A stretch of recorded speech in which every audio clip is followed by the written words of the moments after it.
Once again, Ted Dome, I'm with the Alzheimer's Association. It's a national association. Our chapter is Minnesota, North Dakota, and now Montana. And essentially my role, it's in programs and outreach.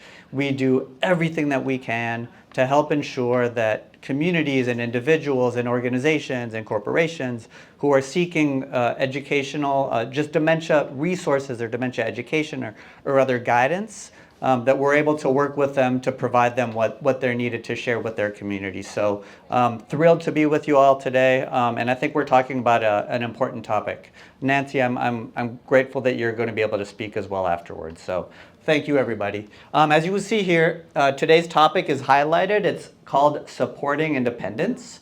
It is part of a 5-part series that we call the Empowered Caregiver. As we know, caregivers are real superheroes, and we just want to provide tips and tricks of what we can do, all of us can do, as caregivers for loved ones. Foundations of caregiving is one of them. A couple of weeks ago, I believe we talked about communication, responding to different dementia-related behaviors and just care and support services. But today, we will be talking about independence.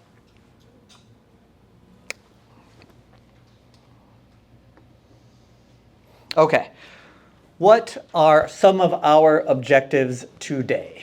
Okay, explaining the changes of independence that happen with individuals living with dementia.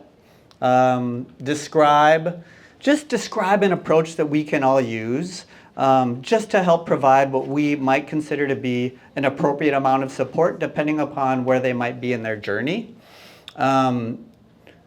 Tips to help participate and make activities meaningful. Just finding ways. This is going to be a theme for today's presentation is what is the right amount of support, but also make sure that we are taking safety and other considerations into consideration, okay? And here, how dementia affects safety. This is going to be a theme throughout the day. Okay, as we discussed, individuals living with dementia, no different than anybody else, they often want to be as independent as possible for as long as possible, right? The second one, caring for our loved ones, we should use what we know about these individuals, okay? It sounds simple, and it is simple. This will help us provide the right amount of support with daily activities or whatever it might be. Okay, and we're going to show how that can, how we can all use what we know about these individuals that we're caring for and love to just, help keep them independent and also make sure we're taking into consideration safety and health and everything else. Okay, and then just remind ourselves how we can support and include these individuals living with dementia as part of the conversation about the kind of support that they might need.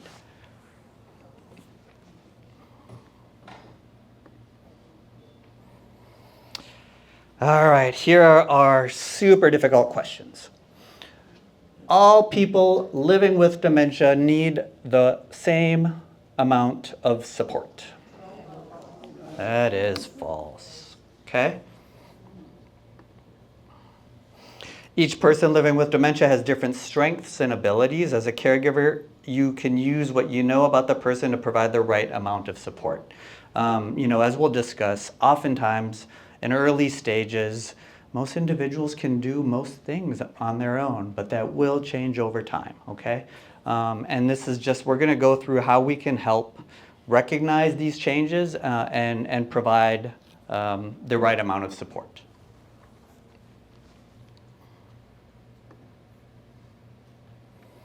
Okay, as we like to say, if you know one individual with dementia, you know one individual with dementia, okay? There are going to be some commonalities with symptoms, with behaviors, but each individual is unique, and let's just remember that, all of us, okay? Alzheimer's, I think we've talked about this in previous presentations. It's a brain disease. It ultimately kills nerve cells and neurons in our brains.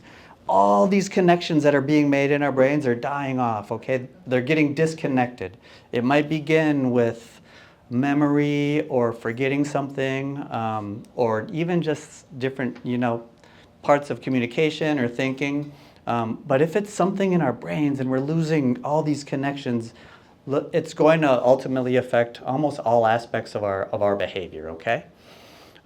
So as it says here, living with dementia, it can be difficult to follow instructions, go from one activity to the next, or do multiple steps or multiple things at once, okay? So we can remind ourselves of things that we can all do if and when it's needed to help simplify, just to help provide the amount of support that they may need at that point in time or wherever they're at in their journeys, okay?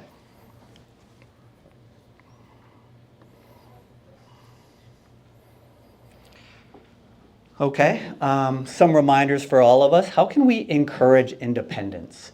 How can we help, individuals be as independent as possible for as long as possible, while making sure we're not overlooking health or safety or other considerations, okay? We like to think in positive terms. What can they do? Not just a list of all the things that maybe they cannot do, but what can they do, okay? Remind ourselves we can help with different parts of an activity. But let's not always jump straight to doing things for them. We can do things with them, okay, and help them be included and participate in these activities. And this bottom one is something we hear all the time. This connection at this moment in time should be a really important focus, okay? Not about, hey, does Ted have his facts correct? Is he right? Is he wrong? How long is it taking? Let's remember and really find joy in the connection that we're able to make, because it's a real connection, okay? Here it says, connect with them instead of correcting them.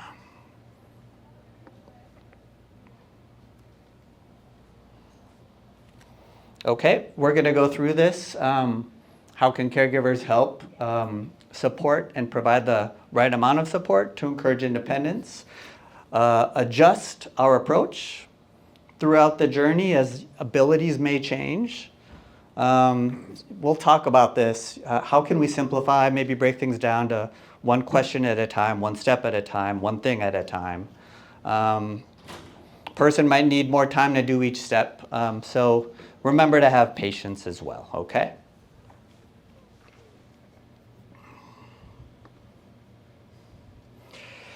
Okay, now I'm going to ask everybody here a question. I believe we probably talked about this during our communication presentation. Who wants to take a stab of what it means to have a person-centered approach with regards to caregiving, let's say? So let's remember what person-centered is. And yes, we're going to talk about it today, about independence, but we can use this more generally when we're loving and caring for, our loved ones who are living with dementia, okay? Ooh, there you go. Okay, it doesn't say it here. So person-centered, in short, likes, dislikes, routines, preferences, background. I sincerely think, these loved ones that we're caring for, we likely know them better than or as well as anybody else, okay? Let's use what we know about them as our superpower. What do they like to do? What are their routines? What are their habits? What are their hobbies? What's their background? This will help us as we're caring for them day to day.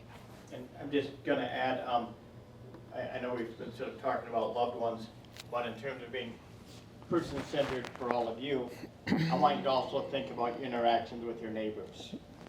Because I think that's, a lot of you have neighbors who may be going through some cognitive changes and you interact with them at dinner or activities, or maybe you bring them places. So having this centered approach, not just with your spouse or with your sister, but it may also be your neighbor. And so person-centered, use what we know about the person, okay? In the earlier stages of dementia, person is often independent with activities, dressing, eating, using the toilet, bathing. And as we've discussed, this will change over time, okay? We'll need to adjust our support as an individual's needs and abilities change, okay?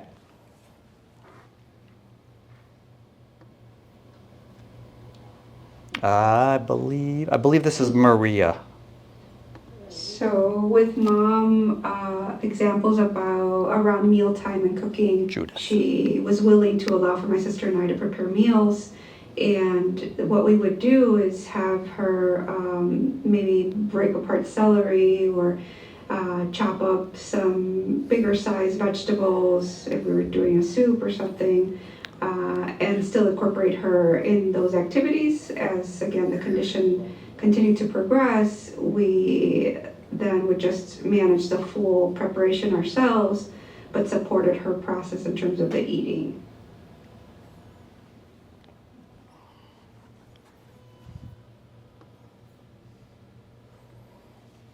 So this is our approach, which we're going to be talking about for most of the rest of this presentation, okay?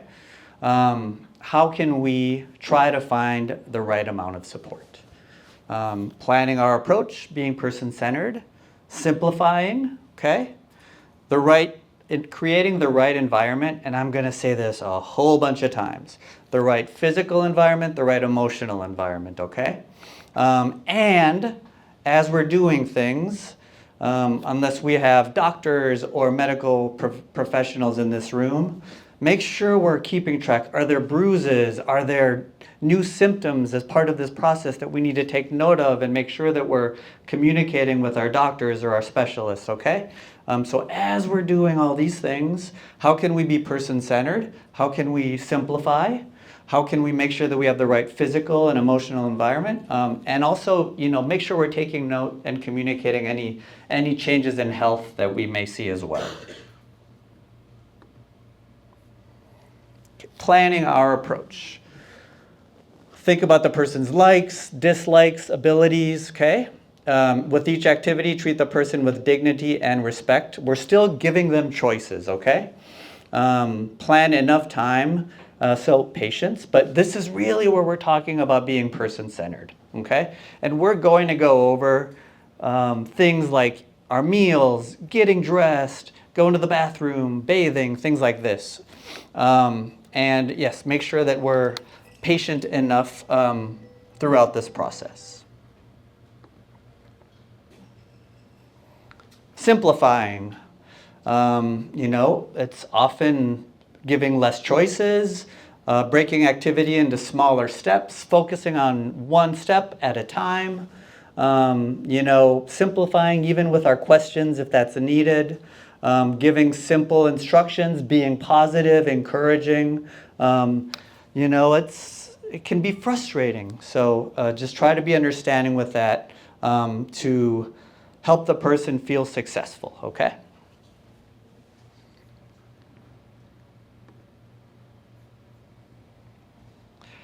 I'm going to say this over and over again. Create the right environment, the physical environment, the emotional environment, okay? So it's trip hazards, it's slippery floors, it's things that might be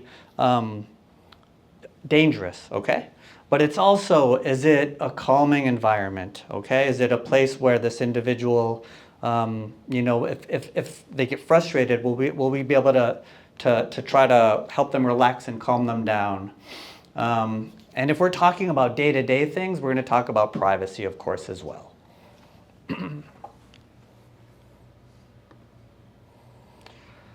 And, of course, health issues, okay?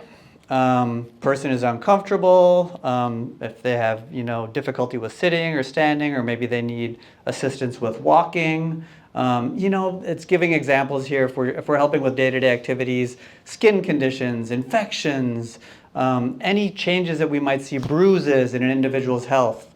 We need to make sure that we're keeping track of these things and communicating them appropriately as well. Okay, applying the process.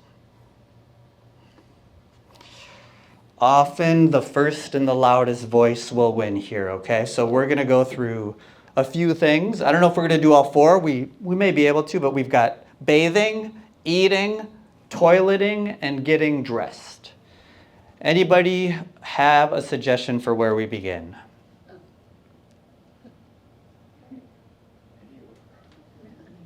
Sorry? Bathing. Bathing, there you go, bathing. We'll start with bathing.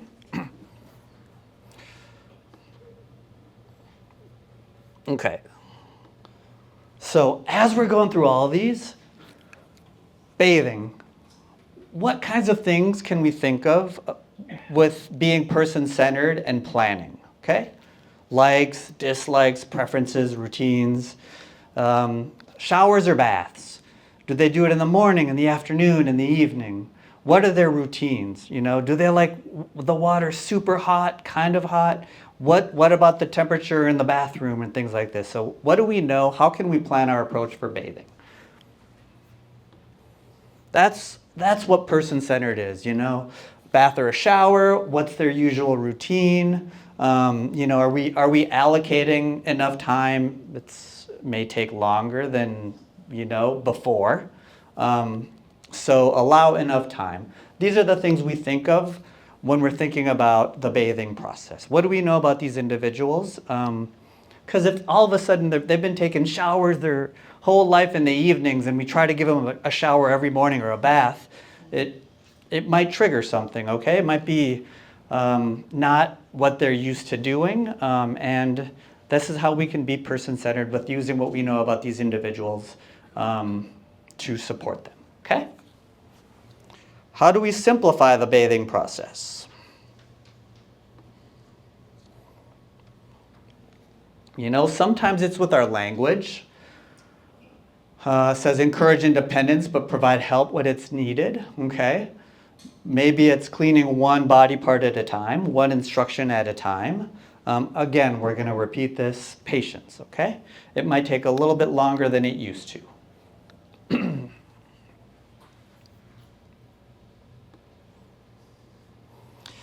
The right environment, physical environment, emotional environment.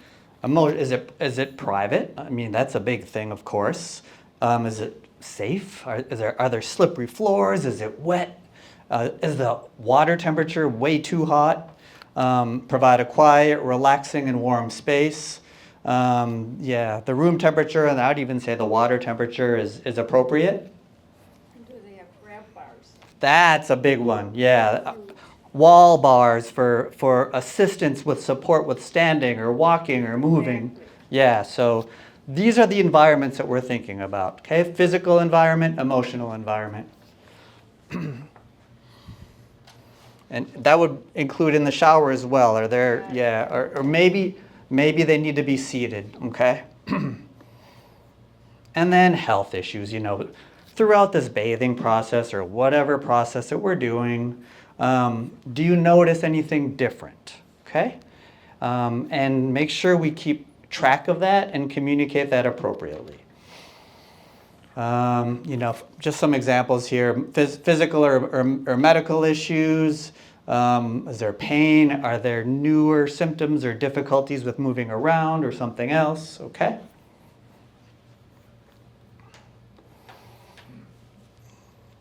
And we're going to hear from another caregiver.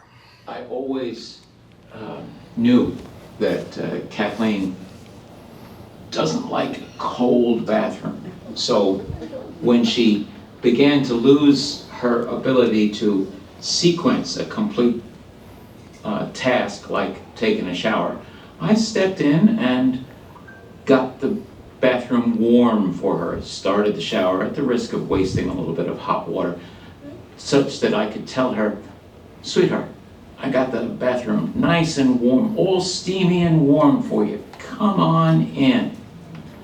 And of course that led to lots of laughs when she walked in and saw my glasses all steamed up. She thought that was just the funniest thing, but she was grateful that I had cared enough to get the bathroom warm for her. And then initially, of course, she didn't want any help, you know, in the shower. You know, it's a very personal thing, and I respected that, but nevertheless, I stayed in the bathroom, just making sure that she was okay. And then gradually, I said, you know, could I help you with the shampoo there? And I assured her that I knew all about taking care of hair. But she allowed me to help with the shampoo to make sure that we got it all out of her hair. And then, of course, the luxury of nice warm towels waiting for her as she stepped out of the shower. She really appreciated that. And my goodness, what a great, somewhat intimate connection that was, to be able to help my wife in the shower. It was, I'm sorry that I had to do it, but I'm glad that I had the opportunity to do it. I mean, just that example, it's talking about a lot of these things, right? At the beginning, his wife didn't need a lot of assistance, you know, but he, little by little, started making adjustments. He would get the water ready, he would be there, he would eventually give her shampoo or a washcloth, ready to adjust throughout the journey, depending on what her abilities and needs were. Okay, we're going to go through an example here. We're meeting Barbara, who is living with frontotemporal dementia, and her husband Joe recently made the difficult decision to move into a nursing home. Barbara's in a wheelchair, has trouble communicating, and has always been very modest. When she lived at home, Joe would help her shower in the morning when she was more alert and relaxed. She always preferred to wash her face and arms with a washcloth. One day while visiting Barbara, Joe learns that she got upset with the staff and resisted taking a bath the night before and would not let them wash her. Okay? We're noticing a couple of things, aren't we? Okay. It's important for the staff to provide just the right amount of support so that Barbara can remain independent with bathing. Okay, select our best answer to just planning and supporting independence. First one says, Joe suggests the staff offer Barbara a shower in the morning as this was her routine at home when she was most relaxed and alert. Second one is, Joe agrees that the staff should keep trying to give Barbara a bath as she will eventually have to agree. One or two? Number one, yeah. She likes showers. She's used to doing it in the morning. So I guess Joe wasn't very surprised when he discovered that they were trying to give her a bath and trying to do it at night. You know, she just wasn't having that. So we're going to go with number one here.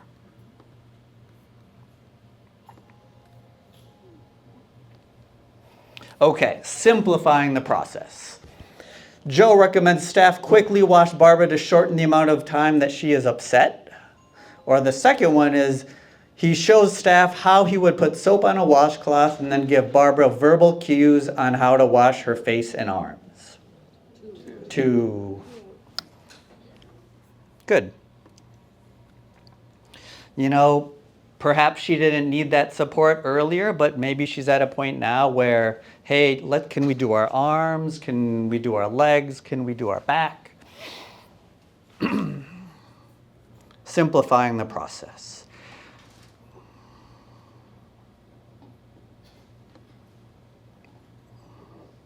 Okay, creating the right environment. Joe suggests staff quickly wheel Barbara from her room to the shower room after they get her ready for a shower. Joe asks the staff if they can get Barbara ready for her shower in the shower room where it is quiet and warm instead of her bedroom, which is down the hall. Two.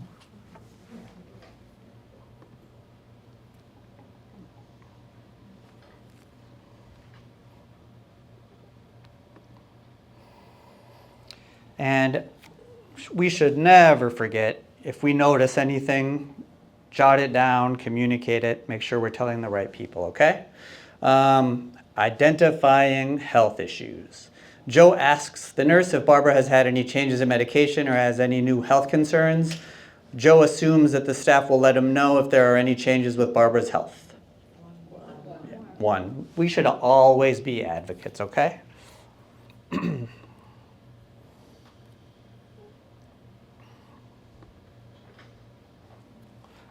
What do we want to do next? Eating, toileting, dressing? Eating. We're just going in order here. I love it. All right. So, planning our approach, being person-centered, likes, dislikes, flavors, foods, routines, time of day, where do they eat, these kinds of things, right? Think about the foods a person likes and how they like them cooked. Flexible with meal times, depending on when they're used to eating. If the person is upset or refuses to eat, maybe we can try again later when they're ready.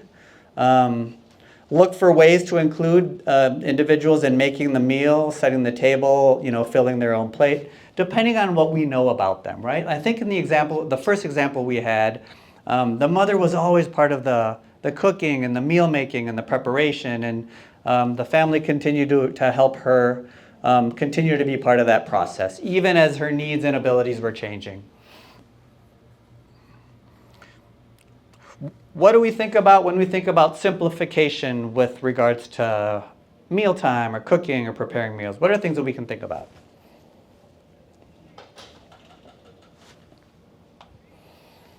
Maybe potentially cutting things into smaller pieces. Maybe instead of saying, what would you like today? It might be, would you like the chicken or the pasta, right? Just what are other things that we could do to simplify? Maybe it's one step at a time. Maybe it's helping with cutting the food or putting things on a fork. These are different ways that we can help simplify the process. Like I said, maybe it's only offering a couple of food choices. We're still giving them choices, right? We're still helping them, or we're allowing them to be a part of the process and make that decision. But too many choices may be overwhelming. Simple instructions, maybe one step at a time or one activity at a time. I like this, physical height. Sometimes if they're standing, you can stand. If they're seated, you can be seated next to them. Look them in the eye. I like to think, talk with a calm voice. Be at the same sort of physical level as they're at. Like I said, if they're seated, if they're standing. Is there equipment that's needed? Like weighted utensils, or do they need pieces cut up into smaller pieces so they can feed themselves, okay? Make food easy to pick up, or offer special forks, knives, spoons that may be easier to use or that may be needed.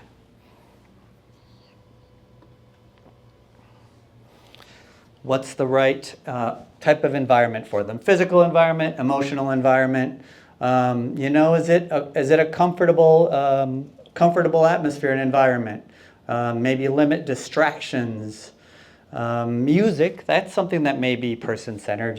Maybe the type of music, or maybe they like music or dislike music, okay? Think about volume, the lighting. And again, if we're talking about a kitchen or a dining table, what are are there trip hazards? Are there utensils that might be dangerous? Just what are things that we can think about the environment? And then, of course, health issues, right? Anything in the teeth, or difficulty with chewing or swallowing. It says potentially, dentures if those are being worn. Are there sores in the mouth? These are just things that we might notice as part of the meal making and eating process. Of course, we tell our doctor if there's a change in appetite or anything else as well, okay?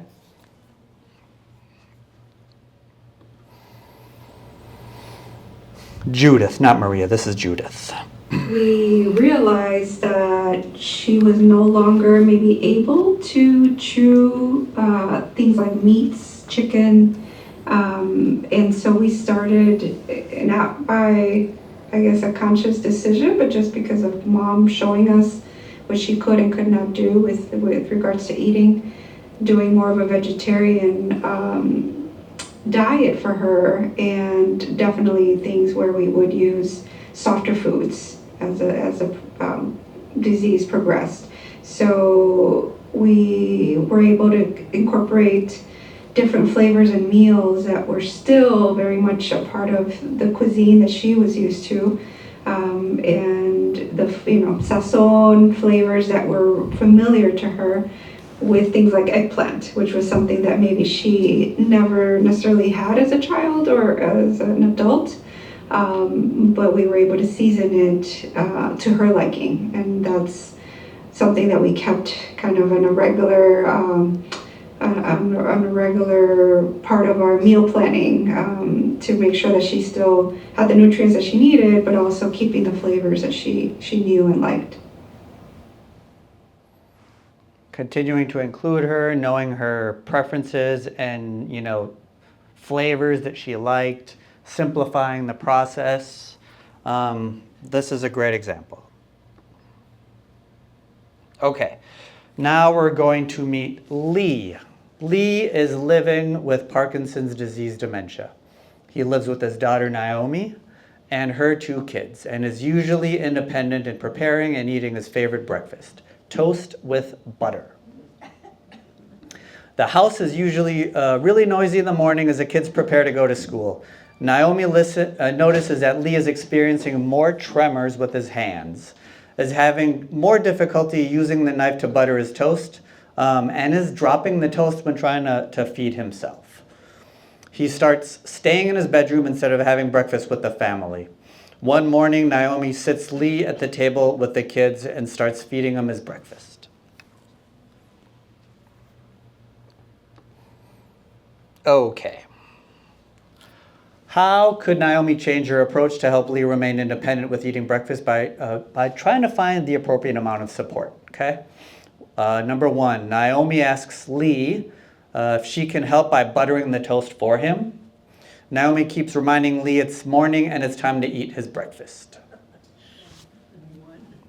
Number 1.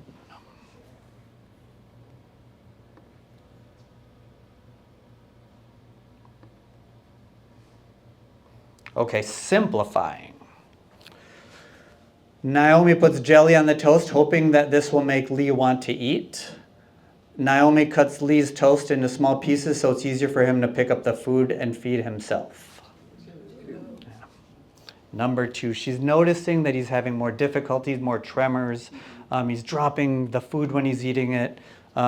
Still wants him to be able to, if he's able to, independently eat, and maybe cutting it into smaller pieces, getting it ready will help Lee eat his favorite breakfast, right? Toast and butter.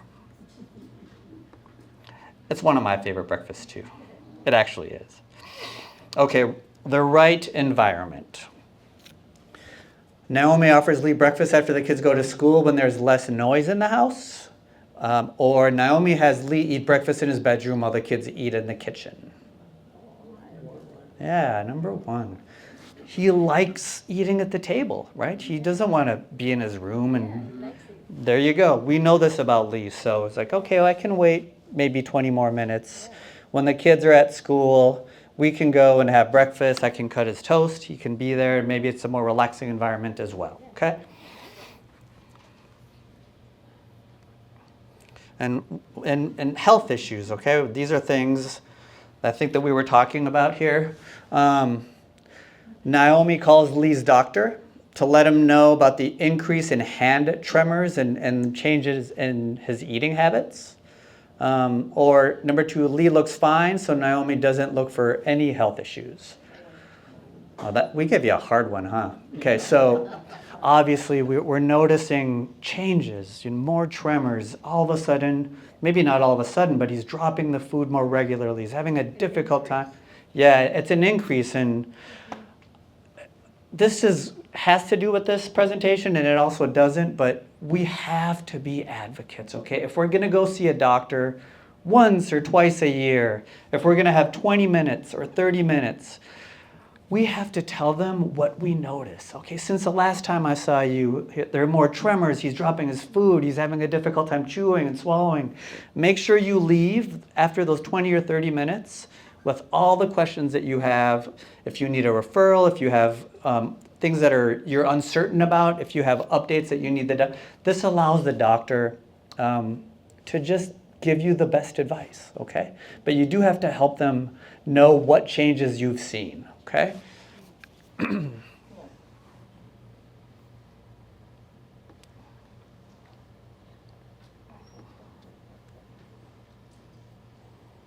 Okay, we'll do one more for now. Maybe we'll come back at the end. Do we want to do toileting or getting dressed? Getting dressed?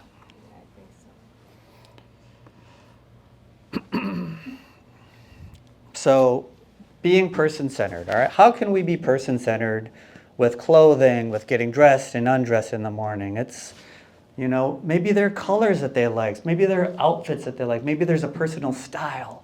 Okay, these are the kind. Maybe they always wear this if they go to church, or this if they go to pickleball, or this if it's a family dinner with the grandkids coming over. Okay, planning our approach again, making sure we're planning enough time. Okay, not rushing things. Just trying to remind ourselves to have a little bit of patience. Respect personal style, likes, dislikes. See how much help they need, okay? Over time, maybe they might need one piece of clothing handed to them at a time or something like that, okay? Or even with outfit choices. We're going to talk about this in the next one with simplifying. How can we simplify and still encourage independence? So this first one, I also think it's part of the environment. Is there clutter in the room, or you might fall? Okay, dirty clothes. Let's remove them from the area. Again, it's just like the food choices. If there are too many options, what do you want to put on today, sir? Maybe it's, do you want your Minnesota Wild cap or your Vikings cap? I want the Vikings cap because they're playing today. So, maybe it's less choices, still offering them choices, letting them choose, letting them be a part of it. But if it's too overstimulating, maybe you still give them only a couple of choices. You want your, pink blouse or your red one today, something like that. Laying out clothes, Yes, sir. Getting rid of buttons in the choices? Yeah. So, cheating a little bit. So the gentleman said, like getting rid of buttons, right? Maybe it's a lot to do, okay? And if we go back to the toileting one, I'm going to cheat and tell you guys a little bit about that one. I mean, it's even things like zippers or buttons when going to the bathroom. That can be a lot. Maybe there are outfits that are easier for them to remain independent, okay? But that's a great example. Especially for the Parkinson's. Yeah, with tremors, and that's certainly correct. Yep. Small buttonhole. Yep. Yeah, that's a good one. Maybe it's, just items that are easier to put just over your head or something, right? The right environment, okay? Some similar themes, trip hazards, dangerous items. Is the place private? If we're talking about getting dressed, okay? Does the individual feel comfortable? A space that's private and comfortable.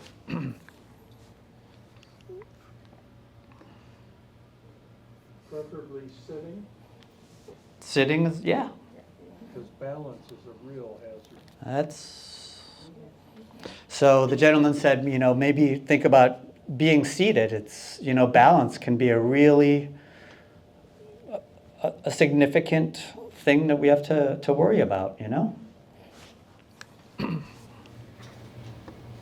My approach to getting my mother dressed as her needs changed and through the process was to keep her involved in what it is that she would put on. My mother was always somewhat of a vain person, and she liked really looking nice. So I would try to buy her outfits that she really liked, that really appealed to her. I would try to buy colors that I knew that she liked. When it was time to get dressed, I would present several outfits to her and let her select what it is that she wanted to wear that day. And just keep her motivated and as a part of the process, to keep her interacting with me. She really liked looking nice. I liked doing things like keeping her hair done and whatever. And she seemed to appreciate that part of my effort to involve her in the process.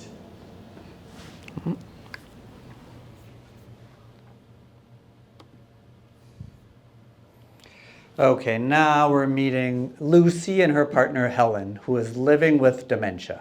Helen usually sleeps late and for the last several months has been able to dress herself without any help. One day, Lucy notices that Helen's not wearing underwear or a bra under her clothes. The next morning, Lucy decides to just dress Helen herself so they can get out of the door quickly. Look at this, we got a bunch of experts in the room. You're noticing things each sentence, I think. Okay. Planning our approach. How could Lucy have changed her approach to help Helen remain independent with dressing by providing just the right amount of support? Okay, number one. Each night, Lucy picks out an outfit with Helen and lays out the clothes for her the next day to allow more time in the morning. Number two, instead of letting Helen sleep in, Lucy wakes her up an hour earlier so she doesn't have to rush getting Helen dressed in the morning. We all love just, get up, go. So, okay. Number one, working with Helen to choose what she might want to wear and then getting it ready for her the next morning, okay? And then, this way we can look. Is she able to get dressed, or maybe she needs even a little bit more help, okay? But these are ways that we can plan, we can prepare, and then we can help identify what kind of support might be needed, and if there are changes in that, okay? Simplifying. Lucy dresses Helen each morning rather than allowing her to dress herself. Lucy hands Helen one piece of clothing at a time so she can dress herself. Number two. We learned at the beginning that at the beginning, Helen, was able to do everything mostly on her own, but it has changed over time. And so now Lucy is helping with maybe giving her one piece of clothing at a time because these are the needs that she has right now. Creating the right environment. Lucy makes sure to close the bedroom curtains when Helen's getting dressed so there's privacy.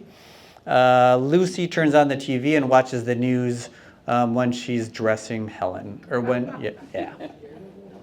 Number one. Some of these are exaggerated, but it just gives us a sense of, we all know how to do these things, right? So, okay. We'll go on to the next part, and if there's time, we can go back and talk about toileting as well. But what are we remembering about this? Okay, the first one, being person-centered, planning our approach. What do we know about their likes, their dislikes, their preferences, their routines? Where might they be in this journey? What kind of support? But this helps us just with day-to-day stuff, okay, with almost any kind of activity. Two, simplifying, right?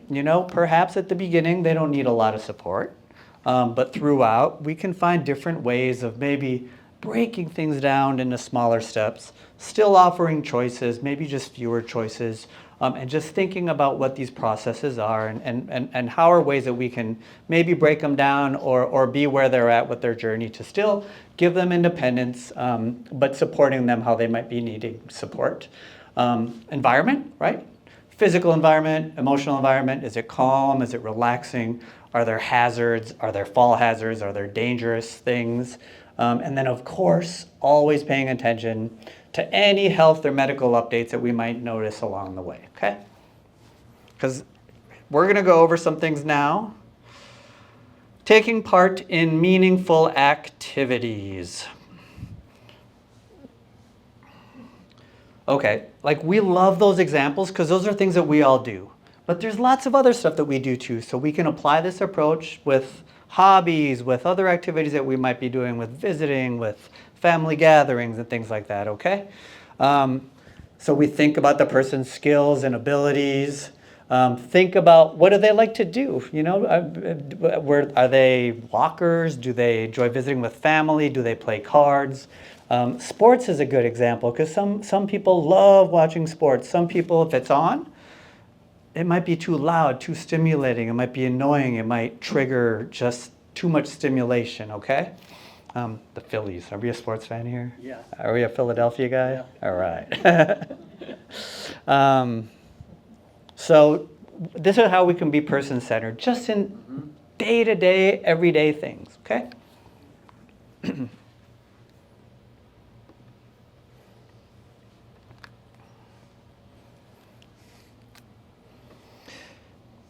Pay attention, you know, as things change, what do they enjoy doing? And even pay attention during, obviously, while you're doing these things, you know? Are there moments where there's this frustration or happiness or sadness or anxiety? Just keep track of those things, okay? There you go. There's our sports example. Some people enjoy watching sports, while others might just find it to be really noisy, okay? So this is one simple example of how we can be person-centered. Just a reminder here at the bottom, let's not jump straight to doing things for them. Maybe we can help begin the activity or jump in if there might be support that's needed. We can verbalize what we're doing. It might, help them remain included and involved. Most people living with dementia can still do things with just the right amount of support. And this is what we're just all trying to recognize here, okay? It will change.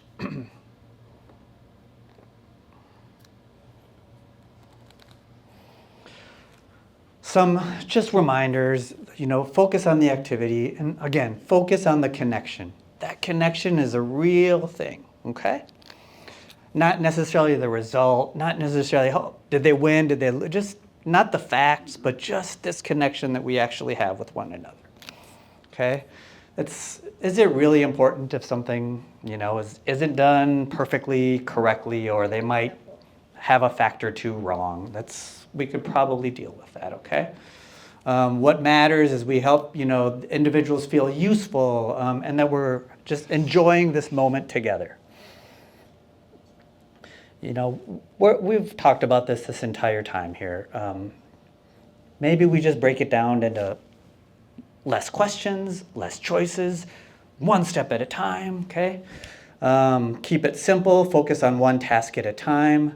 Too many directions. If I'm telling you to do 6 things, I don't even know, I wouldn't remember, what do I do? What's after number 4, right? So just keep these things in mind. And we can offer, we can ask, can I help you with that? Okay?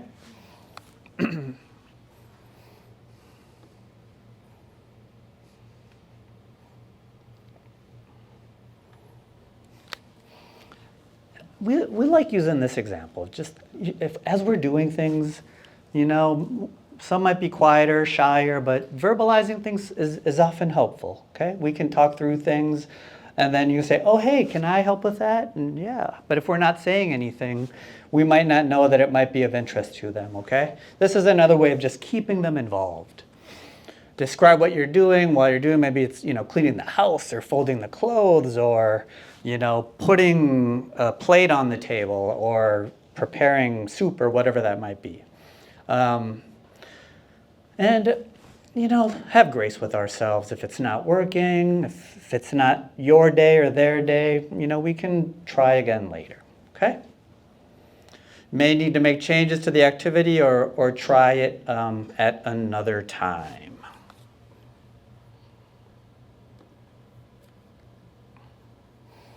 The right amount of support. So this is really what we've been talking about this entire time, okay?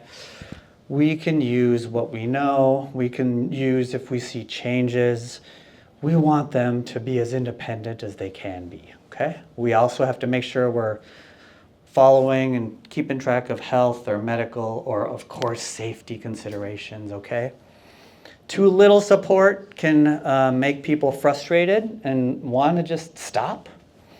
Too much support, if you're doing everything, they might not want to participate, okay? Being person-centered it can be our little cheat sheet of how we can try to find what's the appropriate amount of support.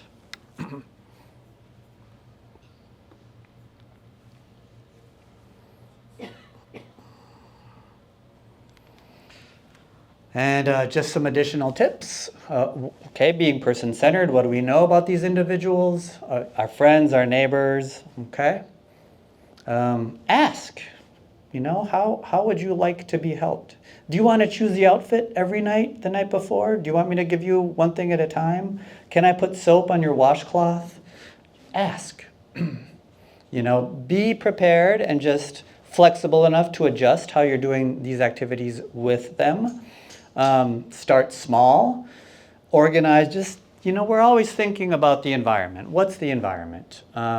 And pay attention as we're going through these things. Are there moments of, where are there moments of frustrations? Or where are there moments of joy? Or where do you see, oh, this guy gets really excited to, put this on or to do this part of the process of cooking a meal or whatever that might be. Pay attention.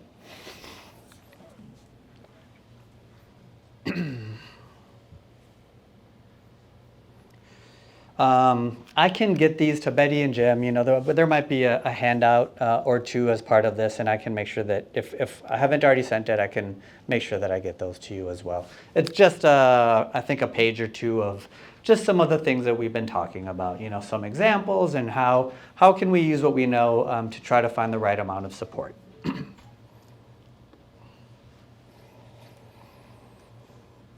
This is also at the core of everything we do, right?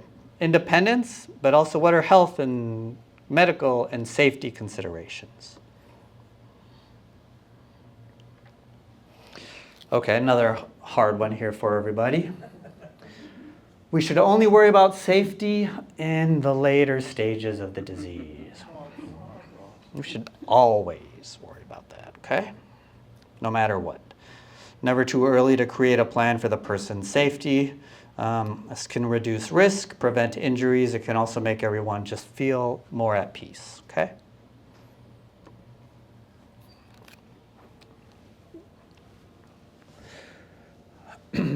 Balancing safety and independence. Staying independent can be incredibly important to individuals living with dementia.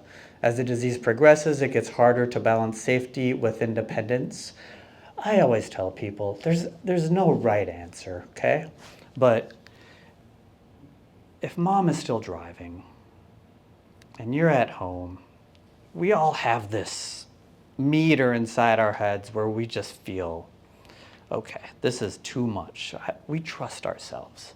It's not a simple, straightforward answer, but we know when we're balancing safety and independence and when it's crossing the line. Pay attention to that, okay? But we should always include these individuals as part of the conversation, okay? As the disease progresses, it gets even more difficult to balance safety with independence. So start thinking about that early, and include these individuals in the conversation. We always say the earlier on you include individuals living with dementia, you can really ask them what their wishes and desires are, okay? I mean, this is about driving, about where they're living, about who's caring for them, and even things like, medical, advanced directives, legal, financial documents, This is an important thing. If we're able to have these conversations earlier on, it just puts all of us at peace, okay? Because you and a sibling could have the best intentions in mind for mom, but if you don't know what mom wants, you could disagree with that, and it can just cause some and then you have this weight and stress of the decision you're making. Is this what mom really wants? So if you're able to have these conversations early in the process, while I might disagree with what mom wants, at least I feel like I can be a little bit more at peace because I know that this is what she said, okay? So we'll have to go forward with it. So these conversations are never, ever going to be easy. But the earlier you're able to do this and bring people together and involve them, the better. Because it'll be if they're very advanced, it might be a little bit more difficult. And I'm being a little bit, I hope you can understand that, okay?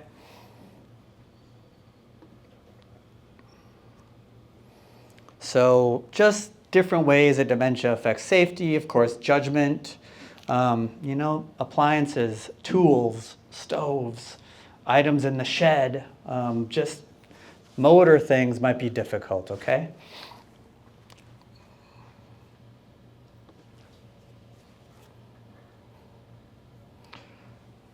Sense of time and place, okay? Getting lost in familiar places or wandering, this is a difficult thing. You might not remember that you're driving north on Snelling Avenue, okay? So how would you remember that you're supposed to, turn right when you're going to take 36 or 35W or whatever that is? So just the sense of time and place.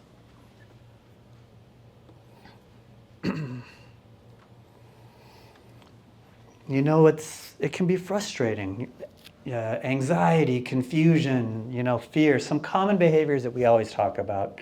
There's aggression, anxiety, suspicion, wandering, they're all kind of terrifying. But it can impact all aspects of behavior, okay? Trust, just that suspicion, the whole, how come there's no money in my wallet, and it can become a constant conversation. So it's a lot of things that we can think about. Somebody mentioned balance earlier, and yes, of course, balance. I don't know if we're going to talk about it here, but even if vision might be good, depth perception might go, or there might be changes in hearing and vision which will affect our spatial ability, and it's a real balance hazard, okay? Yeah, there's lots of things that could increase risk for falls. Here it is, senses, changes in vision or hearing, sensitivity to temperatures, depth perception, can be affected, which is a big deal with balance, or just ability to judge what's around them.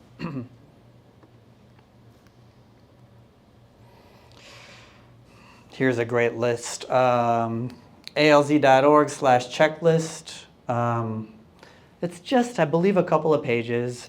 Okay, you're in a home. What are all these things that we can sort of think about that we might want to think about, whether it's, clutter or appliances or tools or, other things in our homes that we might want to consider.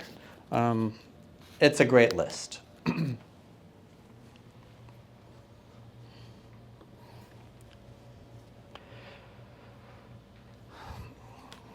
This is a tough one, right? If you want to go and really get to the core of a person's independence, that taking away the keys is a really, really tough one, okay? But it's going to have to happen at some point, okay? There are some resources on this as well. alz.org/driving. Discuss how retirement from driving can be handled before it becomes an issue. Sometimes this is a really difficult one. So we have some really nice sort of tips and suggestions on how to have these conversations, and as you can imagine, forgetting where you're at, or getting nervous when there are other cars coming up next to you, or going to Target that's 3 minutes away. You've been doing it, 4 days a week for your whole life, and then all of a sudden you have a really difficult time. It's good to have these conversations and think about these things before something kind of terrible might happen. And that's a really big one when we talk about independence. But, if we're going to take away the keys, we can talk with them about what we're going to do. Don't worry, Dad, I can take you every Tuesday to your pickleball. We can help take you to church. Be prepared to have some sort of a plan. There's a bus every day at Episcopal Homes that can take you where we need to go to run our errands. So these are little tips where, if we're going to be taking away their keys, also let them know that you're there with them and going to support them as well.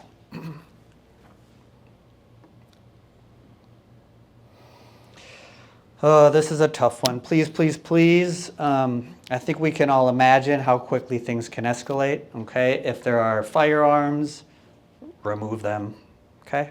Remove them. Or at the very least, just make it impossible to get to, okay? But remove them.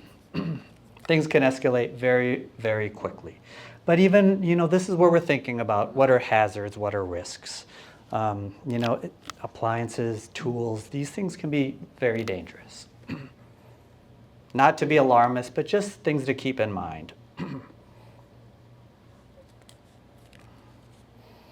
Getting around safely, trip or fall hazards. They're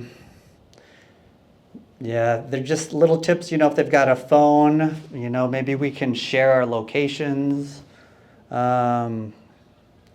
If we have neighbors, let them know that, you have a loved one living with dementia at home, in case they go to their yard, just let us know or, talk to them and see how they're doing, okay?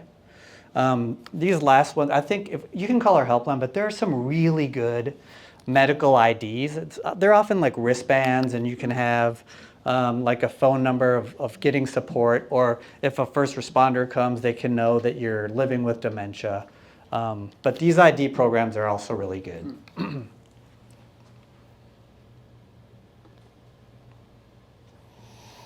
And then just reminding ourselves to manage expectations. Kind of like what we were saying, are we able to have this connection? Are we enjoying time together? Let's not really worry about the facts or how long things take or if it's different than before, but just really this connection that we're able to have, these moments that we're able to share. Just try to remember what we feel is most important in all of this, because things will change, okay? Just some little examples here. If it's not done right, who cares? Go with the flow.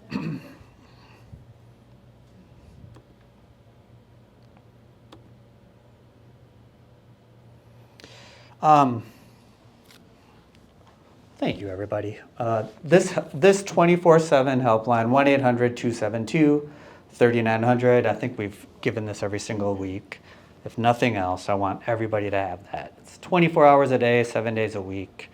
Here, you'll get routed to local resources in California or in Texas or in Philadelphia or in Florida. They'll get routed to their local resources. It's the same phone number, okay?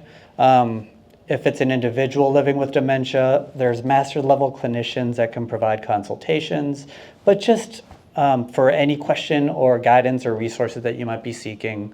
Obviously, we have education classes. I love plugging this, If you need assistance, alz.org/education or just education.alz.org. You might need to put in a username and a password, but there's free videos. You can have a whole library of just videos if you want to watch them and just educate yourselves. You just need to create a password for that. Support groups, I hear amazing things. It's my colleague Jenna. I work with all of education. My colleague Jenna works with all of our support group leaders. They're in person, they're online. They're all listed on our website. It's for caregivers. We also have support groups for early stage dementia for individuals living with early stage or like younger onset. That might be a little bit more challenging, but I think we have those as well. Just lots of resources. And Betty and Jim know how to get a hold of me too. If we have other ways in which we can provide resources or support or guidance, do not hesitate to reach out. But that 800 number is really, really, really an amazing place to begin.